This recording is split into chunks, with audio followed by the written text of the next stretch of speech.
రాజకీయాలు చేయటం సహజం, చూస్తూనే ఉంటాం, ఎన్నో రకాల రాజకీయాలు చూసాము.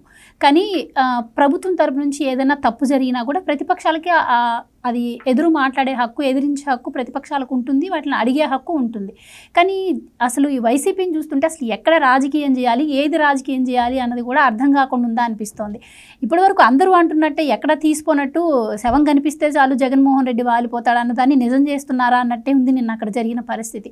అండ్ వెళ్ళి లోపలికి కూడా ఆక్సిజన్ సిలిండర్లను తోసుకుంటూ వెళ్ళడమే కాకుండా వాళ్ళకి వైట్ కవర్లో డబ్బులు ఇచ్చి మరి చంద్రబాబు ఇదంతా చేశాడు, ఆయన వల్లే మేము ఇలా అయ్యామని చెప్పండి అని చెప్పి వాళ్ళతో డబ్బులు ఇచ్చి చెప్పించడానికి ట్రై చేస్తున్నారు అని స్వయంగా మంత్రే చెప్పడం జరిగింది, టీడీపీకి సంబంధించినటువంటి మంత్రి గారు.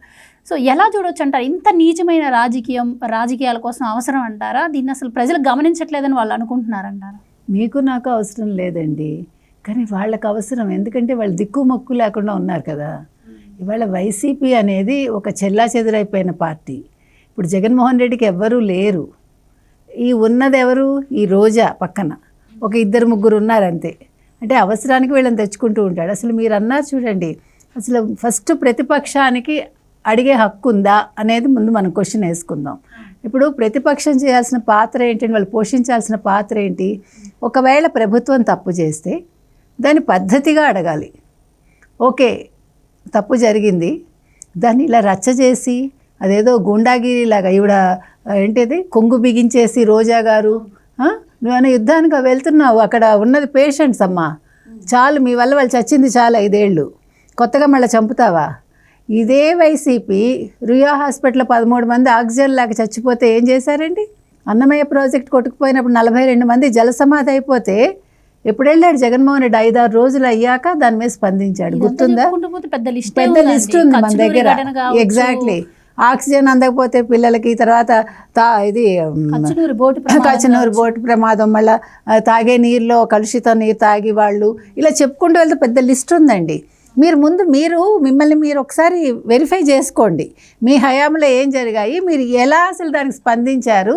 సిగ్గుంటే అసలు రోజా అనే ఆవిడ, ఇందాక మీరు అన్నట్టుగా శవాలు దొరికితే వచ్చేస్తారండి రాబందుల్లాగా.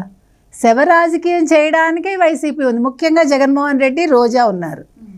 ఎందుకంటే నిన్న అసలు అక్కడ ఆక్సిజన్ సిలిండర్స్ తోసుకుంటూ వెళ్ళిపోవటం ఏంటండి?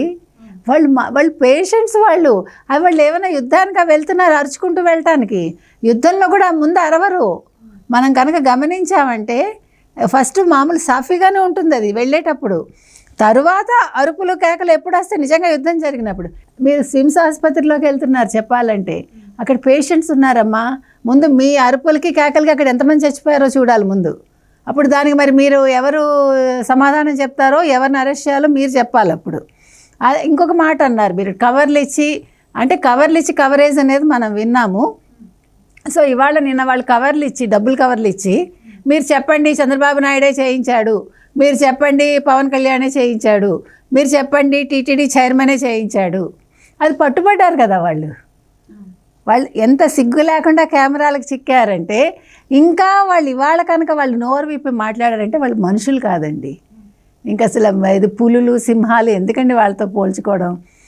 ఇదేంటి, పైనుంచి ఆయన వెళ్తూ ఉంటే కిందన కూడా ట్రాఫిక్ ఆపేసి పరదాలు కట్టుకుని చెట్లు నరికించి. మీరు అంటుంటే ఒక మాట గుర్తొచ్చింది, అలాంటి మనిషి ఇప్పుడు ప్రోటోకాల్ గురించి మాట్లాడుతున్నారు. నిన్న ఒక మాట అన్నారు, నా కారు నాపారు ప్రోటోకాల్ అని చెప్పి, నా కాళ్ళ నాపలేరు కదా నడుచుకుంటూ వెళ్ళాడు, ఒక్కడే వెళ్ళాడా? పోనీ నిన్న కూడా మనం మాట్లాడుకున్నామండి. ఇప్పుడు నీకు అంత ప్రోటోకాల్ వద్దయ్యా, నీకు హంగు ఆర్భాటం వద్దు, నువ్వేం చేయాలి? సింగిల్గా నడుచుకుంటూ వెళ్ళు. 2 సెక్యూరిటీని పెట్టుకొని, నీ ప్రాణం ఎవడు తీస్తాడు? ఎవడికి కావాలి నీ ప్రాణం? ఎవడికి అంత సరదా లేదు. అసలు నేను తలుచుకోవటానికే ప్రజలు ఇష్టపట్టాలి. నేను చంపేంత అవసరం ఏముంది? నీకేముందని? అవినీతిపరుడు నువ్వు. నీకు అసలు నీ గురించి ఆలోచించేంత టైం ఈరోజు ఆంధ్రప్రదేశ్ ప్రజానీకానికి ఉందా? కాబట్టి నువ్వు నిర్భయంగా, అసలు నువ్వు వెళ్తుంటే కూడా నేను ఎవడు గుర్తుపట్టాడు ముందు, ఓహో జగన్ అని ఆశ్చర్యపోవాలి వాళ్ళు. ఎందుకంటే ఇప్పుడు పరదాల్లోనూ చుట్టూ ఒక 986 మందిని పెట్టుకుని వెళ్ళే జగన్ని ప్రజలు ఎలా గుర్తుపడతారండి? అందుకని ఆయనకు ఆ భయం లేదు, నిర్భయంగా వెళ్ళొచ్చు. నిజంగా నిర్భయంగా నిన్న నడుచుకుంటూ స్విమ్స్ ఆసుపత్రికి వెళ్ళి ఉంటే ఇవాళ జగన్ అందరూ మెచ్చుకునేవాళ్ళు చెప్పాలంటే. ఇక్కడ ఒకటి మేడం, మీరు అంటున్నారు ఆయన టైంలో పరదాలు కట్టుకొని వచ్చారు, పైన వెళ్తుంటే కింద ట్రాఫిక్ ఆపారు అని చెప్పి. మరి అక్కడ సీఎం గారు ఉన్నారు, డిప్యూటీ సీఎం గారు ఉన్నారు, మీరు ఇప్పుడు రాకండి అని చెప్పినా కూడా ఆయన ఆ ప్రోటోకాల్ని ఉల్లంఘించి మరి రావడం జరిగింది. ఈవెన్ ఇప్పుడు దానిపై ఆయన పైన కేసులు పెట్టాలని కూడా పెట్టాలండి.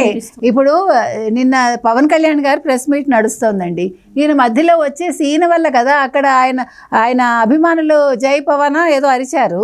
అప్పుడు వాళ్ళని చూసి వీళ్ళు సీఎం సీఎం అంటూ ఈ గుండాలందరూ వాళ్ళని పెంచి పోషిస్తున్నాడండి. ఒక బ్యాచ్ని పెంచి పోషిస్తున్నాడు, 56 మంది సలహాదారుల్లాగా ఒక బ్యాచ్ని పెంచి పోషించి వాళ్ళకి మరి 500 ఇస్తున్నాడో రోజుకి ఇలాగ అరవడానికి. మరి ఏమి ఇస్తున్నాడో మనకు తెలియదు. కానీ ఇందాక మీరు అన్నది కరెక్ట్, గంజాయి బ్యాచ్ మరి ఒక బ్యాచ్ మాత్రం ఉంది ఆయనకి. వాళ్ళు వచ్చి సీఎం సీఎం అని అరుస్తారు. సిగ్గుండాలి, మీరు అలా అరవకుండా న్యాయం చెప్పుకోవాలి. దానికి ముసిముసి నవ్వులు నవ్వుకుంటాడు. ఇంకా ఎంత దరిద్రం అంటే అక్కడ వెళ్ళేదేమో పరామర్శకి, ఇక్కడ సీఎం అనిపించుకుని నవ్వుకుంటూ వెళ్తున్నాడు. ఇంక ఇంతకంటే దౌర్భాగ్యం ఉందండి.